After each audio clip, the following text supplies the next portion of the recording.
আমরা তো বিভিন্ন রকমভাবে খেয়ে দেখেছেন। আমড়ার আচার, আমড়ার টক, আমড়ার আমড়ার মোরব্বা কখনো কি খেয়ে দেখেছেন? কোন রকম তেল ছাড়াই 1 বছর সংরক্ষণ করে রাখতে পারবেন। আজকে আমি আমড়ার মোরব্বা কীভাবে বানানো হয় সেই রেসিপি শেয়ার করব। এখানে আমি 1 কেজি পরিমাণ আমড়ার চোচা ছাড়িয়ে নিয়েছি। এরপর সবগুলো আমরা 4 থেকে 5 বার পানি দিয়ে ভালো মতো খোলা নেব। গায়ে আঠালো একটা কষ থাকে, সেটা দূর না হওয়া পর্যন্ত 4 থেকে 5 বার ধুয়ে নেব। ধর এক পর্যায়ে যখন দেখবেন পানি আর ঘোলাটে বের হচ্ছে না, তখন আমড়াগুলোর মধ্যে বেশ কিছু পরিমাণ পানি দিয়ে 3 থেকে 4 ঘন্টার জন্য রেস্টে রেখে দেবেন। গুনে গুনে 4 ঘন্টা পর ফিরে এসে আমড়াগুলো আমি তুলে নেব।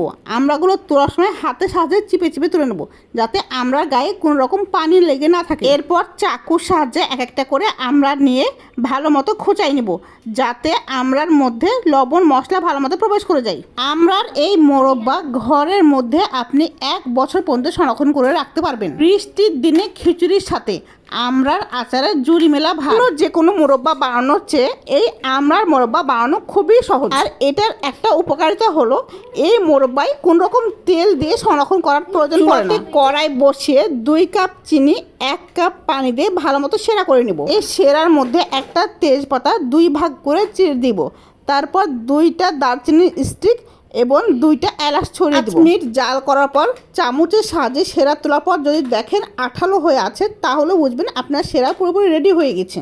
সেরা পুরোপুরি রেডি হয়ে গেলে এক এক করে সবগুলো আমরা দিয়ে দেবো। ব্যালেন্স ঠিক রাখার জন্য সামান্য পরিমাণ লবণ দিয়ে ঢাকনা দিয়ে ঢেকে 5 থেকে 7 মিনিটের জন্য রেখে দেবো। আমরা এই মোরব্বা বানাতে কোনো রকম পানি যোগ করব না, সেরাতে পুরোপুরি আমরা সিদ্ধ হয়ে যাবে। তাই 2 থেকে 3 মিনিট পর পর ঢাকনা তুলে ভালোভাবে নাড়ে চাড়িয়ে দেবো, যাতে কড়াইয়ের গায়ে আমড়ার মোরব্বাগুলো লেগে না যায়।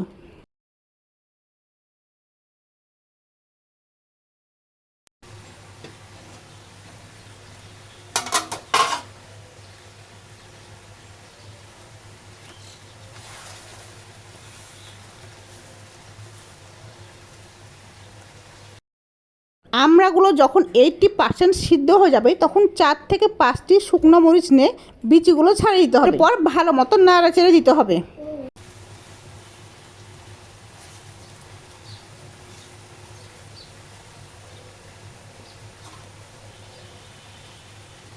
কোনো রকম গলে যাওয়া বা ভেঙে যাওয়া ছাড়াই রেডি হয়ে গেছে অসাধারণ লোভনীয় আমড়ার মোরব্বা। যারা কখনোই এই আমড়ার মোরব্বা খেয়ে দেখেন নাই, তারা একবার হলো বানিয়ে দেখবেন, মুখে স্বাদ লেগে থাকবে অনেক দিন। এতক্ষণ ধরে আমার ভিডিওর সাথে থাকার জন্য অসংখ্য ধন্যবাদ।